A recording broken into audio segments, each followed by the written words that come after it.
بسم الله الرحمن الرحيم.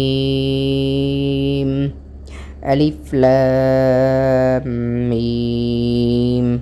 ذلك الكتاب لا ريب فيه هدى للمتقين الذين يؤمنون بالغيب ويقيمون الصلاة ومما رزقناهم ينفقون والذين يؤمنون بما أنزل إليك وما أنزل من قبلك وبالآخرة هم يوقنون أولئك على هدى من ربهم وأولئك هم المفلحون إن الذين كفروا سواء عليهم أأنذرتهم أم لم تنذرهم لا يؤمنون ختم الله على قلوبهم وعلى سمعهم وعلى